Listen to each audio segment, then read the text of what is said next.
Thanks for tuning in to the Owl's Nest. Last week, a new meta popped up in the APAC region of Overwatch League, and it seems everyone has Chengdu style on their mind. That's coming up on today's Owl's Nest. Welcome back to our regulars, and hello to any new viewers out there. If this is your first time visiting the Owl's Nest, make sure you hit that subscribe button and like the video.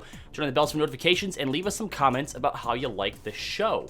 So, 2 weeks ago, the Chengdu Hunters played against the New York Excelsior, reverse sweep them in what a lot of people were calling a quick play style match, and then something unexpected, I think, happened this past week. We saw Chengdu beat Seoul, and then I was surprised to see the rookie London squad running a sort of Chengdu style against the Shanghai Dragons. Didn't quite work out in their favor, though they did take them to a Game 5. And then both the New York Excelsior and the Guangzhou Charge busted out the Chengdu-style meta. Jake, did you see this coming at all, especially with only 1 week left before the hero pools vanished anyway? Well, I think this is just evidence that the Chengdu style works, and it works incredibly well. And I think, given the nature of hero pools, right, you don't have so much time to adapt. If a team is just beating you with a certain composition and you just can't beat them and they're just taking you apart, whatever you're trying to do, then ultimately, if you can't beat them, join them. I think that is how you need to be thinking in the current hero pool meta, because you don't have the time to figure things out and counter them. And, I think the real difference between NA and APAC this region is really just the main tank, right? Like it's preferring the Wrecking Ball for preferring the Winston.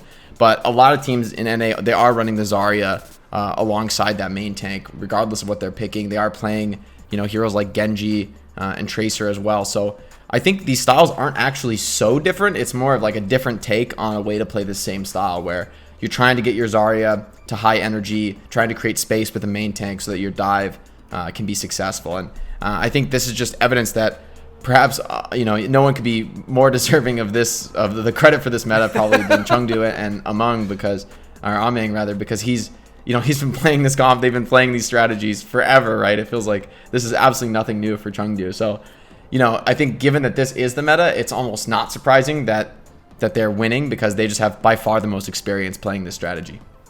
So why do you think that we see the Hammond strategy in the APAC region and more of the Winston strategy going on over in the North American region?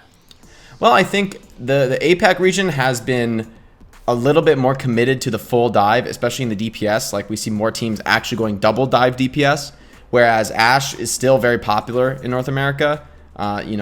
Even when you're going to play like a dive style with like a Winston and a Zarya, let's say, try to be aggressive, right? We're still seeing NA teams. We saw Paris playing, McCree and BAP alongside that style. We saw teams, like Florida Mayhem playing BAP, Zen, and Ashe, so like all greedy heroes alongside that style. So I think it's the more conservative take, if anything, right, to go full dive, because that's the most punishing comp. If the enemy tries to run anything greedy, you can jump on it and kill it and just burst it down with, the help of a Hammond.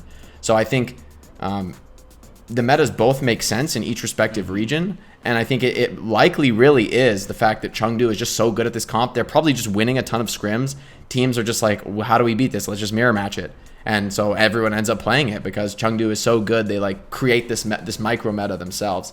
And again, like, it's not that different from what we're seeing in NA. It's more of like Winston and Hammond can fulfill very similar roles in this style, as far as like taking the Zarya bubble, getting aggressive, creating space for their teammates. Winston's a little more reliant on the primal and the Chengdu style, so the Wrecking Ball a little bit more functional maybe on the first fight when you have no ultimates. So there's I think benefits and costs to each style, but I think they both have merit. And I would be interested to see who would win if you go in the pure mirror match. My instinct tells me that the Winston is a little better if both teams play full dive heroes, but the Hammond is a great way to punish like a team like Florida that wants to be playing Sigma and Zen BAP. They like to get greedy. Anything like that, those greedier picks, I think would really suffer against Wrecking Ball. But maybe if both teams would go full dive, I don't know. I think the Winston would probably be a little better just because of how good Primal is. And as well, the minefield is a little bit harder to get value out of against the dive team. So Shanghai was really the only APAC region team that wasn't really going for the Hammond dive, and they're the only one that at least was successful going against it, beating the London Spitfire in the Game 5. What do you think that the main deciding factor there was? Well, I think what it comes down to is whether you're shutting down the Wrecking Ball, like there's different ways to accomplish that, but you have to shut down Wrecking Ball, right? Like whether that's, running heroes like Sombra or McCree and Brig and just trying to stun him out of his cooldowns, slow him down so he can't, play that fast tempo on you. Or if you're going to play just such a fast dive style that the Hammond dives nobody because your whole team is, jumping in. You can play heroes like Lucio and Moira in the dive comp and just run in, and the Hammond goes to the back line and finds that there's nobody even in the back line. So I think there's different ways to approach it, but it is hard to do because Wrecking Ball can just play such a fast tempo. Usually you're never going to be able to completely avoid him. You have to have this balance of, keeping him at arm's reach without overcommitting, because he's such a hard hero to kill, even if you get the hack, even if you get some stuns, that his teammates could just come kill you while you're distracted. So I think Shanghai really showed a lot of skill and teamwork in that they could deal with the Hammond without overcommitting against it. And I think that is very hard to do, to be fair. Like, that's not something you can just rinse and repeat. It's going to win you every game. Like we saw, it was map 5, right? It's like, obvious that it wasn't a perfect counter. I think Shanghai just was the better Right. team in the end. Yeah, but I do think, if I'm remembering correctly, the maps that Shanghai won was when Lip was in on Sombra. But, now that week's over with and we're starting to move into the part of the Countdown Cup where hero pools are gone and everyone's on the table, what's the likelihood that we're going to see this meta continue outside of Chengdu?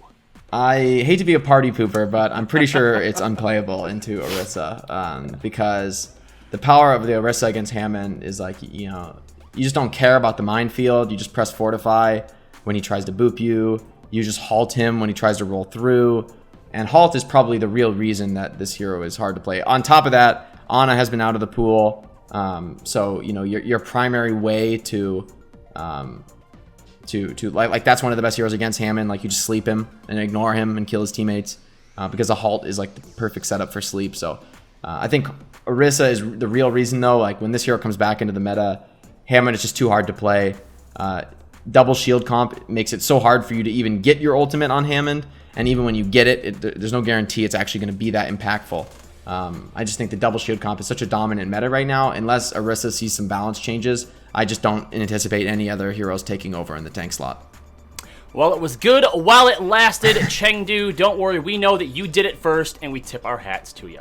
That's going to be it for the Owl's Nest today. Thank you so much for watching, and before you go, make sure you click that bell to subscribe to our channel, get all the notifications on our latest videos, like the video we did last week with Samito FPS, streamer for the Florida Mayhem. And make sure that you catch the breakdown here on the channel every Monday, Wednesday, and Friday for all the esports and gaming news you need. Make sure you're following Jake at JakeOW on Twitter and Jake_OW on Twitch and YouTube. And until next time, stay on that payload.